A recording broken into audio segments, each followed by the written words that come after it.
You are looking alive on a Thursday morning. Welcome to the Silicon Slope Show. My name is Clint Betts.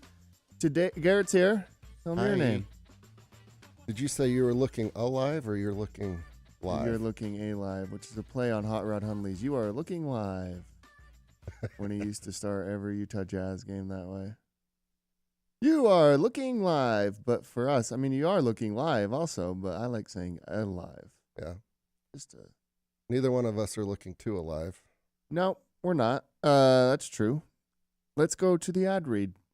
Perfect. Let's tell people what today's show is brought to them by. It's by the Masters of Business Creation at University of Utah's David Eccles School of Business.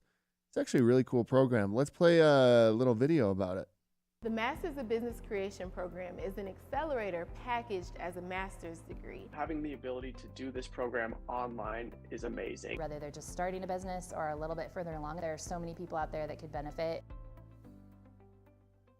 I like that program. Everybody check out the details there. I think it's cool. I think it's actually more interesting than an MBA in some ways. And by the way, they created Masters of Business Creation, University of Utah. Yeah. They invented it, is what I mean. We've had a few people, like Friday Conversations and on the various podcasts we've done, that have gone through it. And it's not that old of a program, so it clearly puts it on hyperdrive. And well thought out, and I think it really ties into like 2024 and not 1904. Mm-hmm. Yeah. So kudos to them. Well done. Hey, do you know a guy named Kevin Costner? I've heard he dances with wolves from time to time. He dances with wolves. He is the star of the show Yellowstone. I have not seen it. Field of Dreams. Yeah, that's as good as it gets. Great movie. As good as it gets. And many other. There he is. Women love him for the obvious reasons. He's opening a film studio in St. George, Utah. Tell us about that. The mayor of St. George recently announced that Kevin Costner. Look at these modeling pics. This is wild. Yep. Will be opening up Territory Film Studios near the St. George Airport. The campus is expected to include 70,000 square feet of soundstage, 51,000 square feet of production warehouses, and 31,750 square feet of production offices. So, pretty big endeavor, it sounds like. Yeah, I think it's cool. It'll have a themed restaurant, and it'll have tours of the sets. That's just one of the things they were talking about there. As you know, over the years, we've been involved a lot with Southern Utah, and they've got Utah Tech University, formerly Dixie, is building a southern campus and innovation district that will bring entrepreneurs in genome sequencing, sport performance, and weaponry working on inventions alongside students. Okay, what do you mean by weaponry? That was a question I would love to ask them at some point. I'm sure we'll have them on the show. Not that I know what genome sequencing or sports performance is either, but the one that stands out is weaponry. Yeah. It's obvious that a lot of people and companies develop these things because... like national security weapons, or just like, hey, let's create a .22 rifle? I could maybe all everything of the in above. between. Probably not paintball guns. But my guess it has to do with... being downstream of these big contractors, and it will probably end up in the hands of people that use all of these things being announced are so cool. But this one's going to take 20 years. We won't be alive, you and I. We won't be alive in 2 years. Clearly not. And then did you see that the Miller Company, the Larry H. Miller Company, just announced this morning the plans for $3.5 billion into a mixed-use development in Salt Lake City. It's in the Power District, and it would include a Major League Baseball team. It was very exciting to see the renderings of this. But I'm not sure. Like, how long does that take? That feels like that takes forever. It probably will go a lot quicker if a team's awarded. Yeah, that's true. Get that anchor tenant. It's a nearly 100-acre site adjacent to the Utah State Fair Park, and the Jordan River. They would actually clean up the Jordan River, and it would look like this really cool, like little river walk thing, kind of like they do in San Antonio. Yeah. It's cool. My guess is they'll move quicker than others. So I think that one was really cool. And then you've got Tech Ridge, Yep. also under construction. That thing's already, like, in some ways has started, and there are companies there like Vasion and others. Yeah. This is a 260,000 square feet of retail, 600 hotel rooms, 2,400 residential units, and a community event center. Again, this is down in St. George. Yep. That's expected to add $3.24 billion to the local economy annually. So if you like the old St. George, you better get down there real quick because it's Going not going to away. look like that in the future. It's going away. Rhett Roberts is here. Hello, hello. How are you? How are you? Great. Thank you for coming Good to see in, you. man. You bet. Tell us about LoanPro and your journey. Yes, lots of things going on. So we're on the other end of the state. We're up in Farmington, Davis County. We run a software business that really our customers are banks, credit unions, anybody who, anyone who gives a loan, and we're the core operating system to manage those, everything the back office. And it's been a fun journey. We've been doing this for almost 20 years, and it's been a good time. Why Farmington? Are you from up there? I am. I'm from Davis County, Oh, and that's great. went to school at the U, lived a few other places, came back here to Utah, and that's where I wanted to stay. Farmington's great. Where's your office? Is it? Yeah, so we're at Station Park, so there's a place where Pluralsight used to be. Yep. No. Yeah, Wow. we Okay. took over that That's a space there. great office. Yeah, it is. Well done. Yeah, thank yeah, you. that's a beautiful office space. So you kind of explained what the company does in the 20 seconds, but there's been a lot of blood, sweat, and tears, right? Like you guys have been on shows previously, and a lot's happened since.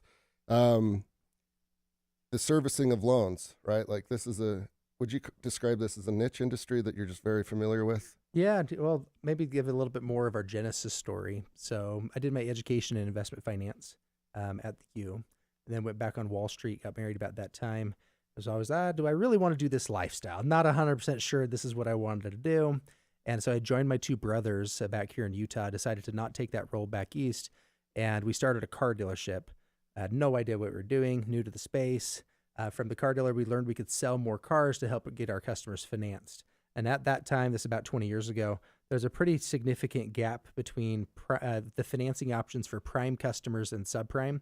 Basically, if you couldn't get financed at the local credit union at like 3% interest, you could go get a 30% interest loan. And there was like nowhere in between. And we're like, well, that doesn't even make sense, right? Like, who designed these rules? That doesn't make sense. Yeah. And so we ended up started carrying on paper, created a lending company, and just fell in love with everything to do with loans. And so we ran our own portfolio for a while, and we needed software to manage that portfolio, built an internal tool to manage ourselves. And fast forward 20 years, what that tool was at that time turned into what the actual business is. And so, yeah, there's a lot in servicing and in managing of loans, specifically around like compliance. The rules keep changing all of the time. And today we serve customers all over the United States and Canada, and the compliance rules are wildly different between them. So to have a dynamic system that can do that. Yeah. And your customers would be folks that have loans out for recreational vehicles, personal loans, auto. Is that correct? Yeah, it's a variety. So we have it's like 55% or so, 45 on one half and 55 on the other of consumer type loans versus business to business loans. So in like a consumer loan would be a client of ours. Maybe they're giving loans for solar or for personal loans or anything somebody wants to buy or they need cash. On the B2B side, these would be things similar, but for a business like working capital or purchasing equipment or buying property, including, credit cards. We're in that space to support all the back office of a card. How does the billing cycle work? How do you accrue the interest? How do you the statements, all that kind of stuff, and in a compliant way that's very efficient. So we got a little lucky in our timing. We're one of the first 100 companies on AWS. So at the time we adopted AWS, it was like S3 and EC2 servers. Oh, wow. Now it's like expanded significantly. So we got lucky in that we chose them when AWS wasn't what it is today. And that's allowed us to natively from the current version from day one in its architecture to build it in a way that is truly native in the cloud. And that's opened a whole bunch of options. So it's not just our alma mater of like recreational and auto loans, but that was one use case, and it's a loan of any flavor, including like factoring receivables for accounts payable, accounts receivable, and so forth. This feels like a big business. Yeah, it's great. We just had a fun one this last week. So I serve on the governor's FinTech Council here in Utah.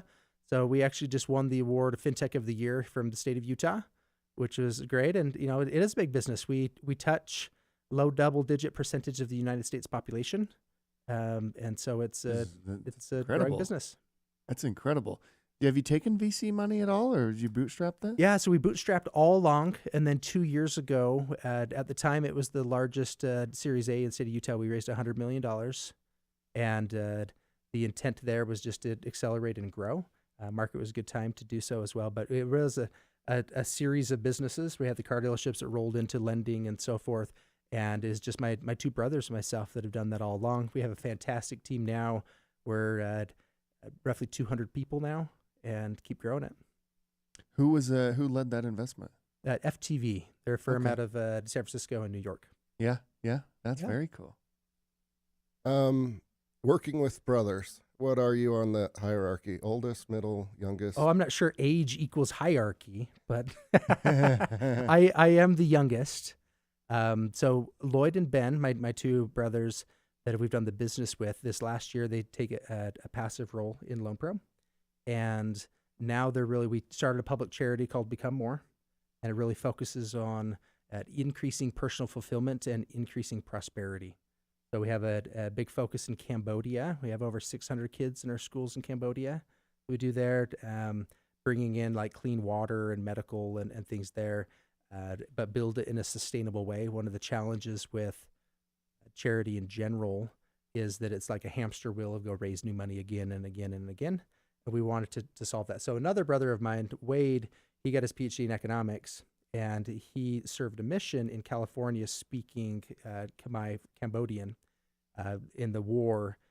And probably most of us are aware, I won't go too far on a tangent here, but 1978, there was genocide that happened in Southeast Asia, Cambodia. They killed estimated 25% of the population, and they've done a number of studies, and it's estimated that 82 to 85% of people who could read. And so if you kill everyone who can read, who's going to run your country in 50 years? And they're having all of those kinds of problems. So there's just a huge opportunity to go and really provide like a sustainable model. So we have like a fat cow program and a few things that we do that they can help lift themselves. So we go in, we set up these programs, and they're their programs. And we have, a bunch of kids in school, a bunch of different villages that they're building like economic opportunity for themselves. And so that's one. So Lloyd and Ben and Wade are heavily involved in that. And then we run a family office of investments. I'm still running all the things back at LoanPro. So we sort of expanded the scope of our partnership. It's all coming together. Yeah, it's fun. Like. Very good. Doing this for 20 years, how do you guys still find the customers? What is the value add? What's the pitch? And how often does that change? Yeah, so we call them practices or verticals. And our customers might be like a bank or a credit union, or it might be like a brand. Let's take Harley Davidson. Harley Davidson has an awesome brand. They have like a following. Everybody have like an annual Mecca, drive across the country on your Harley. Awesome time. Well, maybe they decide as a brand, if we offer financial products to our customers, then that will enhance the connection to the brand and the touch point. So that could be one. Well, you talk to that brand very different than you talk to a bank, right? And so we would put each of those in a different practice of we call them non-depositories and depositories. We also support card, and we're enabling a lot of banks who are doing banking as a service. There's a lot of changes that have happened there where instead of a connector, we actually provide the technology stack to the bank to be the banking as service provider. And so, we have a variety of different cohorts that we go after. We were able to publicly announce last year that we landed SoFi as a customer. And so that's an exciting one for us. And our model is to get marquee customers in each vertical and then do a land and expand by providing customer delight. How is the growth of Davis County as a tech community in Farmington? I'm not sure that a lot of people watching or listening may understand like how incredible it is up there.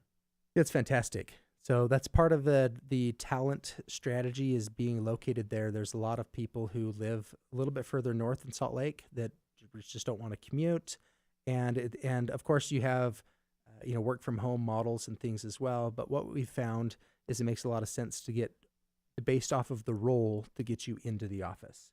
So it doesn't always work this way, but from a really high level and a broad brush to paint, if you like people, we want you in the office, and if you like computers, it doesn't matter. Right. So there's this really funny meme that shows like the day in the life of a programmer before COVID and during COVID. And it's some dude in a basement in a dark room typing in exactly the same. Right. Like nothing really changed, right, in like the day-to-day operations, depending what your role is. But if you're customer facing, engaging with customer, needing a lot of cross-department communication, we'd like folks to be in the office. So part of the step is to have a great space. Up in Farmington, we're at a place called Station Park. It's right across the freeway from Lagoon. So there's tons of places to eat. The train stops there. Great parking, great recreational, tons of things that people can do.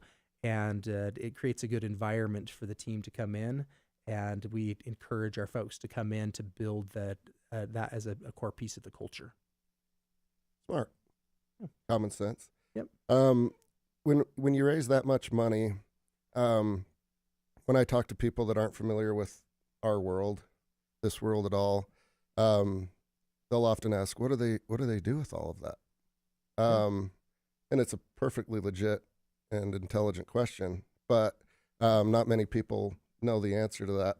For you guys, like, how far have you strategized into the future with like the burn rate and the allocation of the funds? What was the strategy behind that? Yeah, it's a great question. So I guess it's a little bit what's being dubbed the Utah way, right? Go build a good business, and good businesses equal one of the pieces of a good business is the one that's sustainable, has to make money. So we don't have a burn rate, right? We've been profitable for a really long time and continue to do that. That's a super important piece because who we're selling into are financial institutions. And we're essentially asking them, hey, trust me to be your core operating system. And so I have the fiduciary responsibility to run my business and my technology in a manner of high levels of resiliency.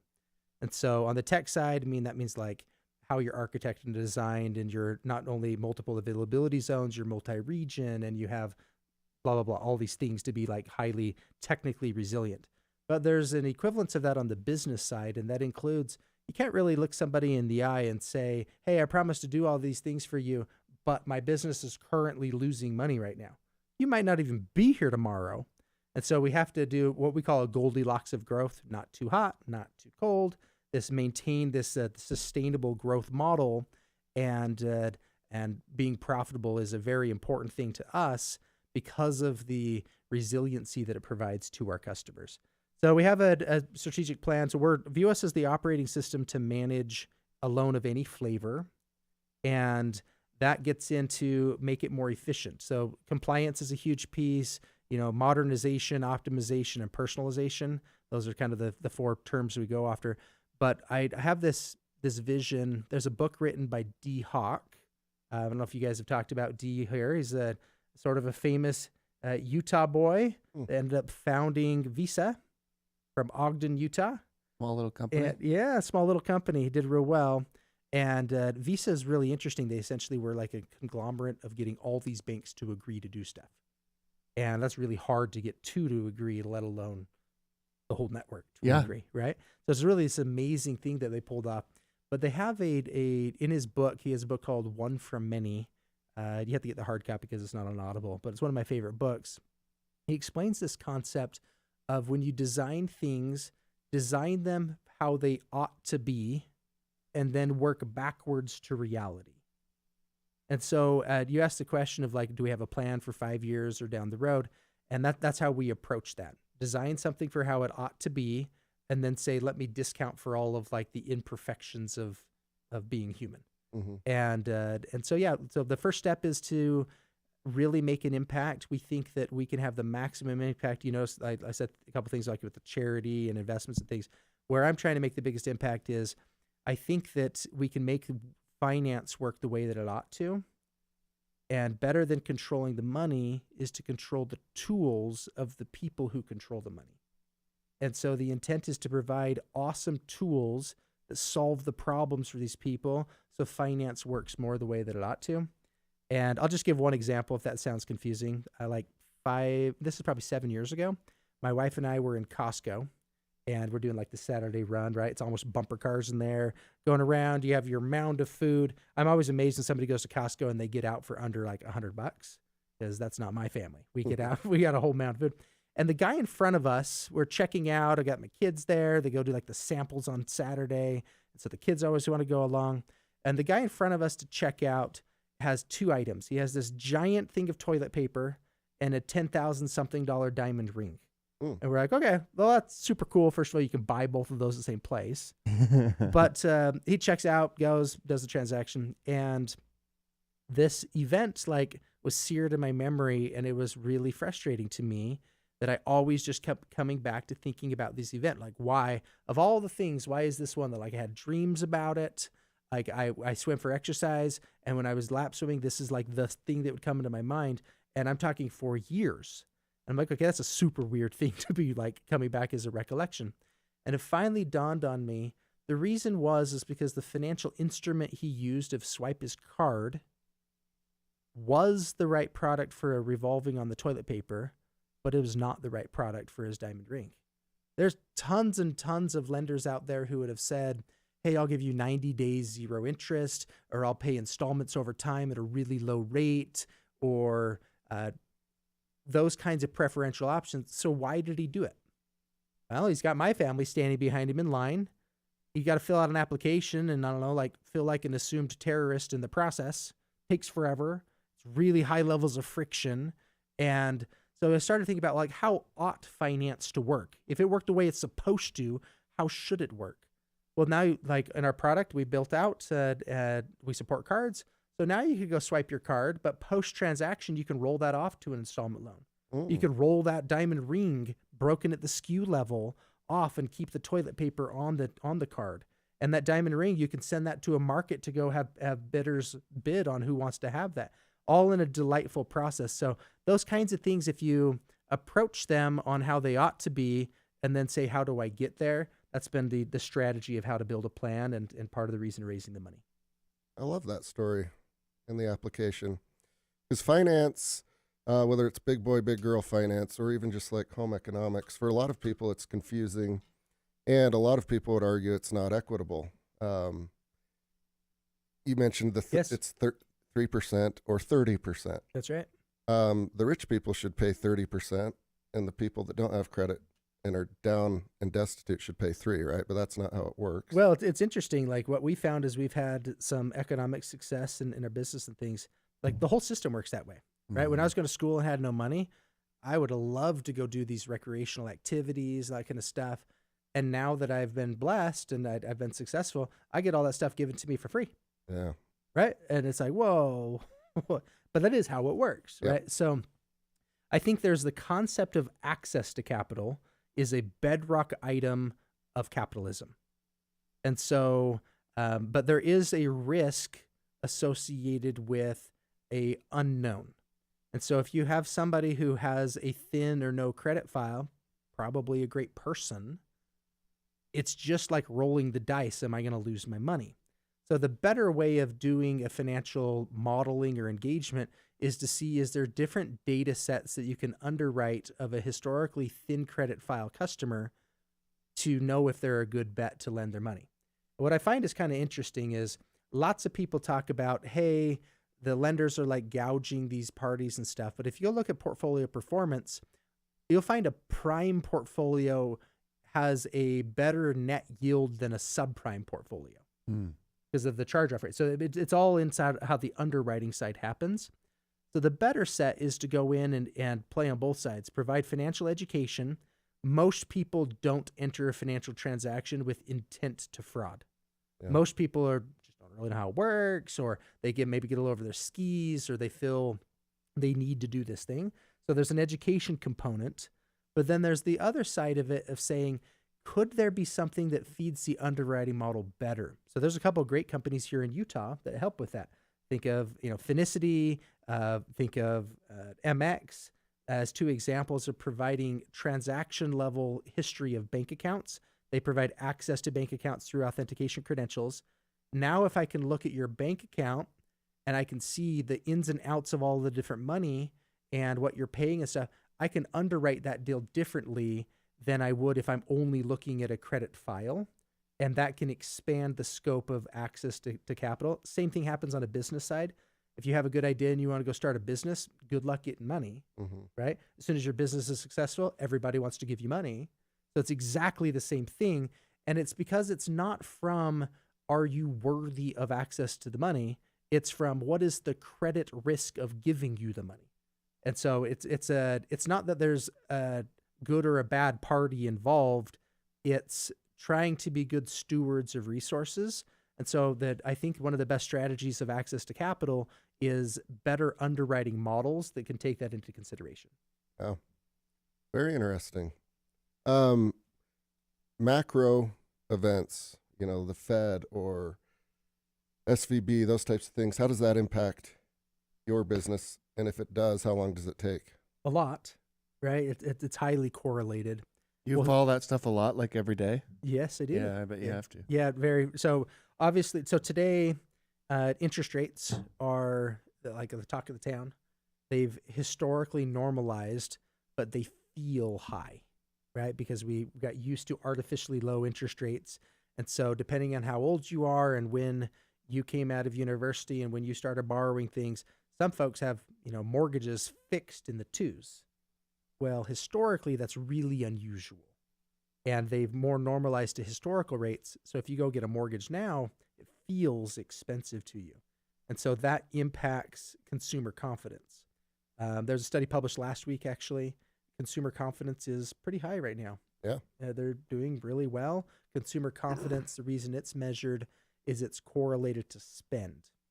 If you're very nervous, then you'll hoard your assets or hold your cash and you won't go spend. Most of the U.S. economy is either one or multiple layers derived from spend, and it's a consumer side that way. And so to watch consumer confidence is key, and interest rates are directly correlated to sort of manage how much you're going to go out and spend in the supply of the capital.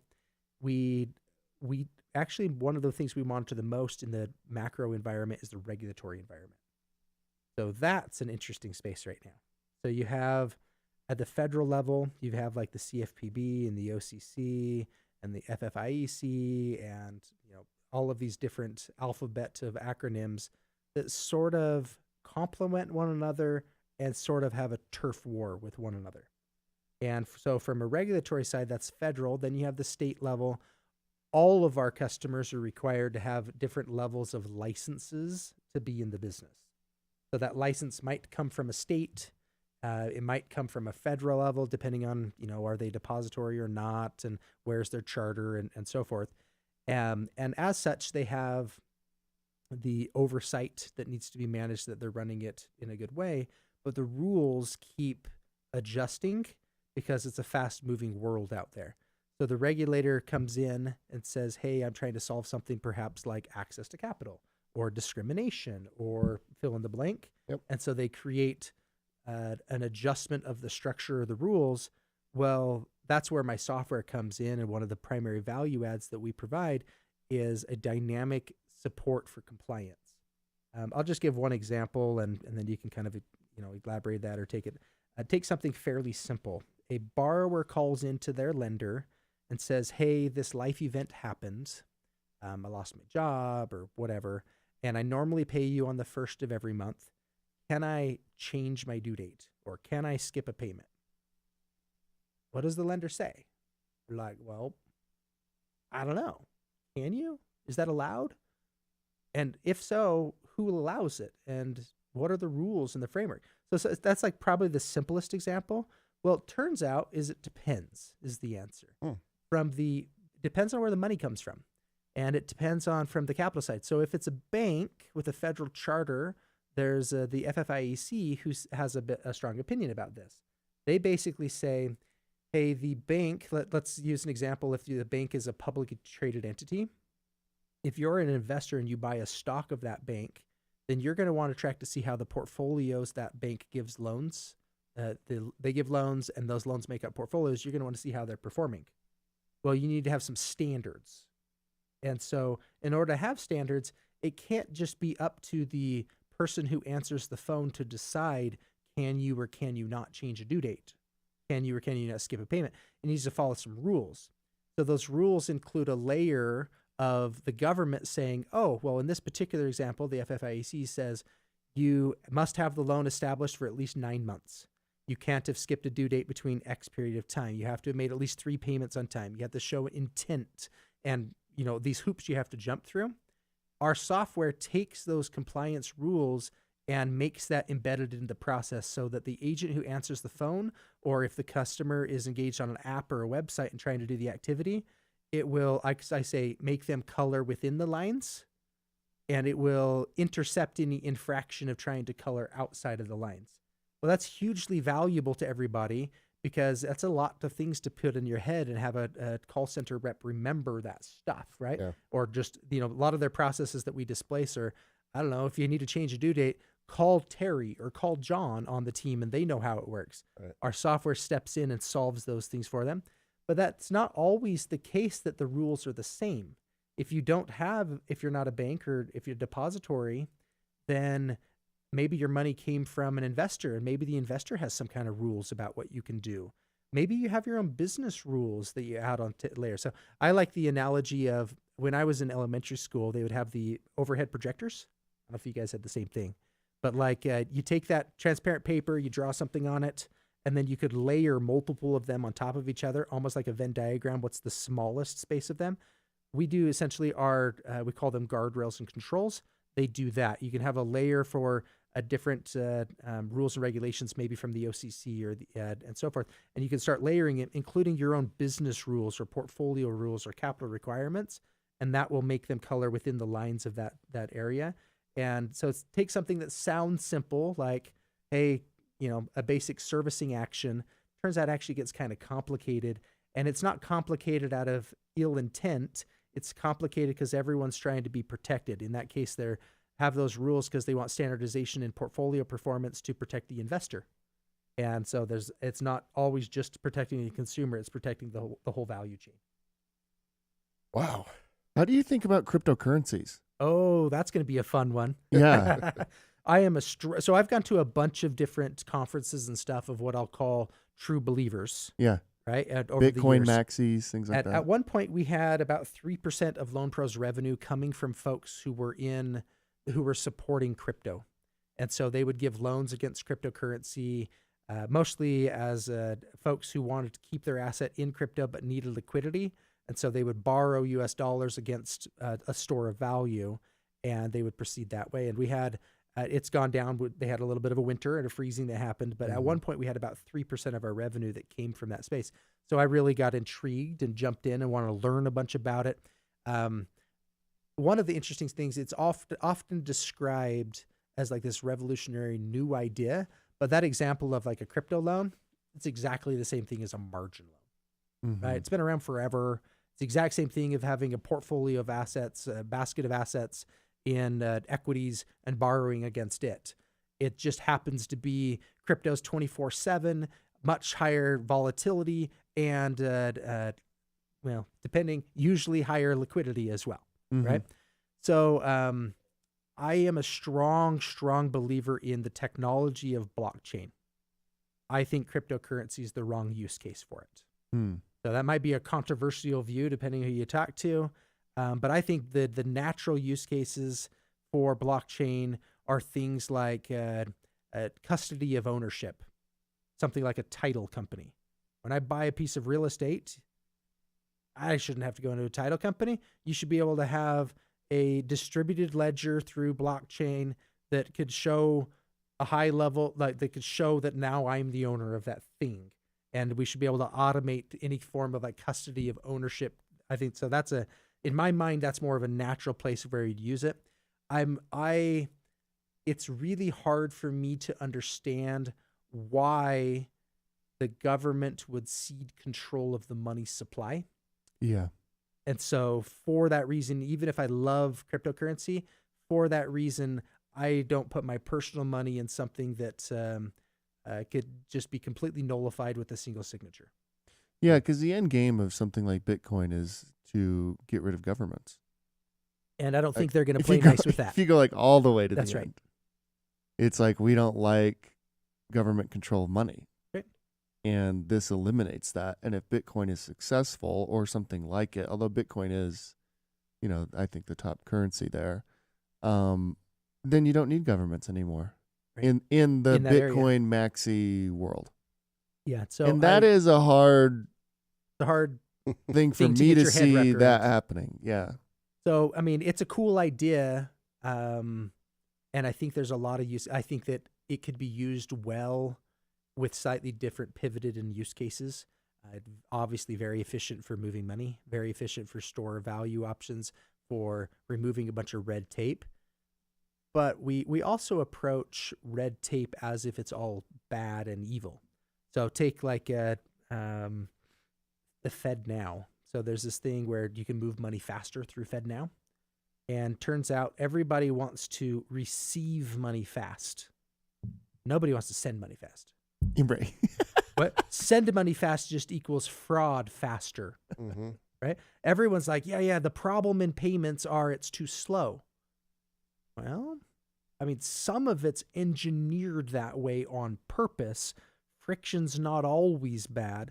Turns out a little bit of the slowness in payments equals a pretty good interceptor of fraud. Yeah. So I don't have a complete answer on that, but I do know that everyone I've talked to is eager to receive money in real time and is not eager to send it in real time. Yeah. Biden or Trump? No, I'm just kidding. What about AI, artificial intelligence? How are you integrating that into LoanPro? Yeah, that's a fun topic. So AI's been around for a long time.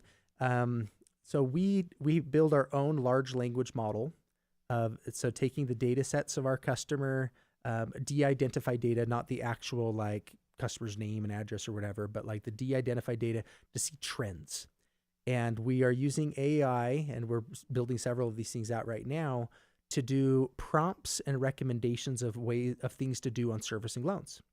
So we have this tool we're building of next servicing action that takes the cohort and says, on this individual loan, let me do probabilities of what's going to happen. So if a customer's going to go delinquent because maybe this customer's giving you access to monitor the balances in their bank account, and before you draw money from their account, you can check to see what's in their account. So that's like the very beginnings of like being a little bit machine learning. But the AI adds a layer in there where you can get it and you can say, well, do predictive analytics for me to say what's probably going to happen on these accounts. And then what can I do to mitigate that? So if statistically this particular account is going to go delinquent in 3 weeks from now, if you do something now, what can you do to intercept and change that? One of the things that's always bothered me in servicing and collections is that the general protocol, there's some reasons why it works this way, but in designing how it ought to be, basically the process is, hey, customer, make your payment. And if you miss your payment, you're bad. And then if you miss your payment again, you're bad. And we get progressively aggressive in collections until a cliff happens. And by the way, like let's arbitrarily say that cliff is at 90 days delinquent. So a loan that's 87 days delinquent versus 95 days delinquent, at 87 days, it's like full court aggression, make your payment. At 93 days, it's like, oh, we have all kinds of payment plans for you. And you're like, well, why? Why don't we just intercept? So it turns out most performant portfolios aren't only tied to delinquency. It's actually tied to engagement. So, and this comes back to your comment of common sense. If you have a loan that you're like, hey, I have a hard time making this payment for whatever reason, lose a job, car payment, whatever happens. Let's say it's a car. Some of the best cars to lend on are going to be things that will be top of waterfall, right? So think of like a minivan or the family car that has a higher collection rate than like a sports car because it's not as high priority. Well, taking that same logic, if you have a debt that you're having challenges in making payments and you reach out to the lender and you say, hey, I'm embarrassed, this thing happened, And the way they catch that interaction is to tell you, I don't care, you have to make your payment. You're like, this is challenging. This is hard. So you a little bit give up. And then you start to figure out, how do I shuffle my finances another way? That thing's probably not going to work out. Let me shuffle in something else to move in priority. But if the way the lender catches that says, that sucks, I'm sorry, I have empathy for you. Now we have, it's not my money. It's like investors' money, others. We have responsibilities that we need to do that. How about this plan or work this out with you? The latter is much better on performance. And it's sort of common sense, but most collection policies don't have plans or engagement until they drop off a cliff.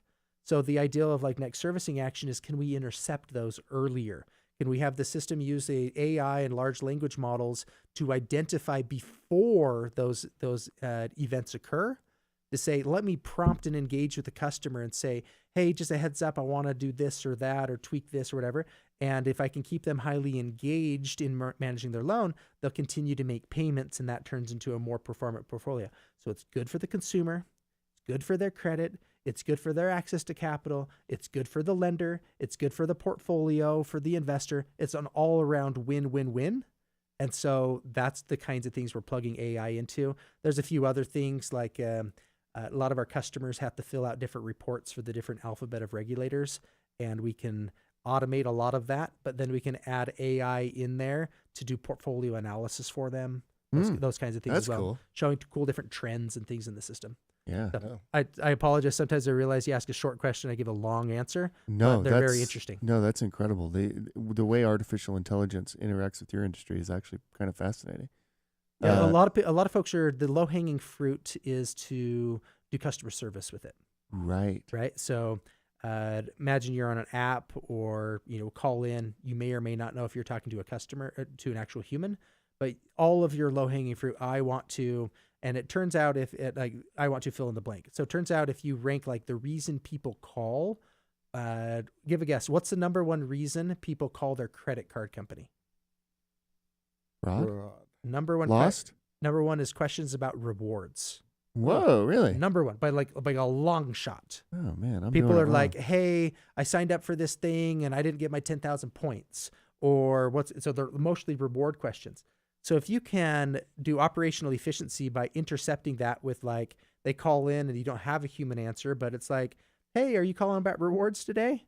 And then you just have a natural, like what feels like an organic conversation. You could intercept and manage that in a very dynamic way. But if you ranked like the top 10 things people call about, that's like 95% of the reason people call.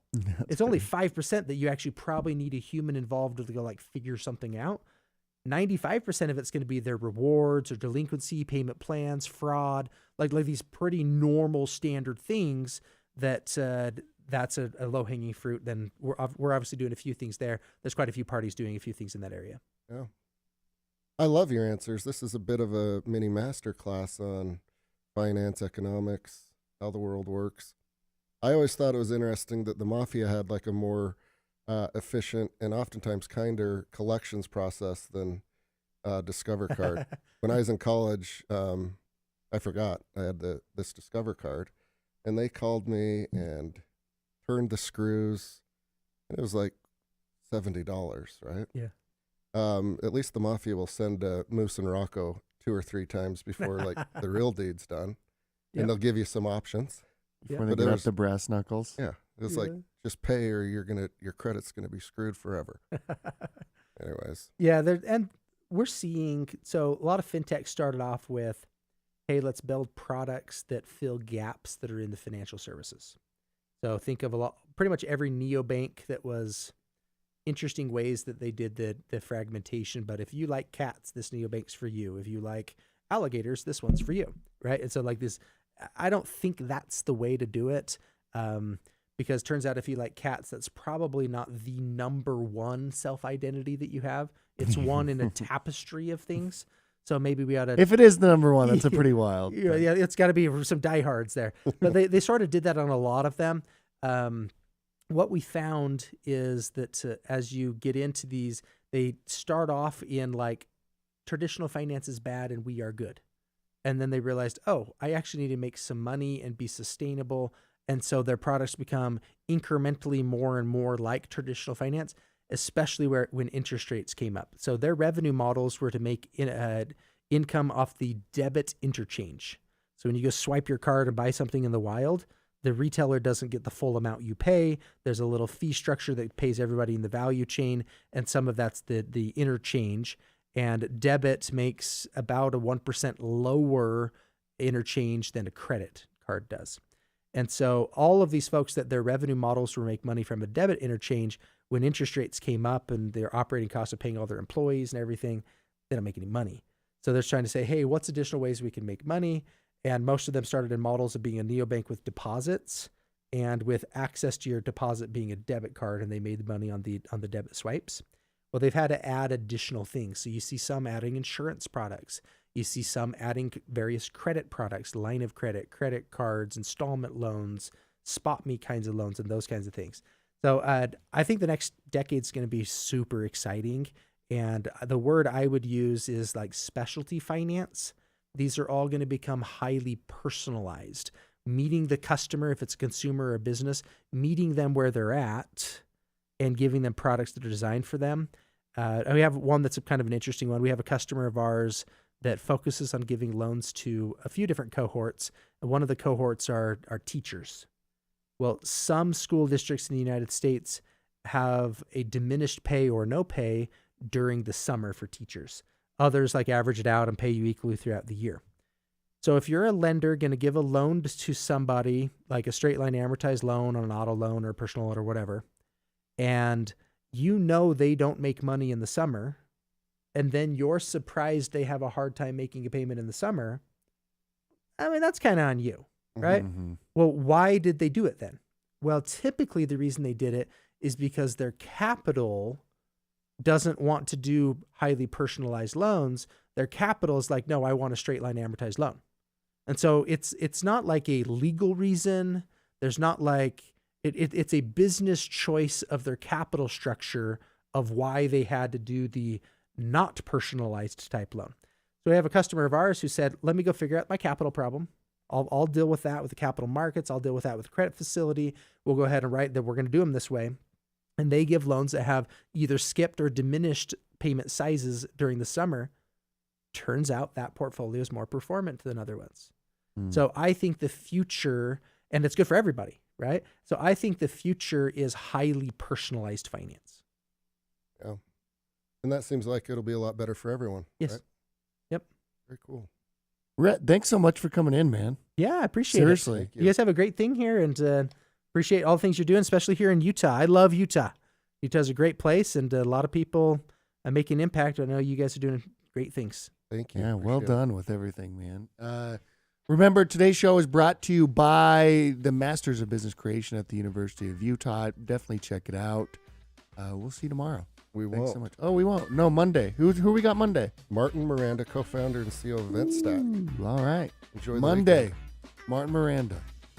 Hey, Thank that was you. great, man. Awesome. Sorry.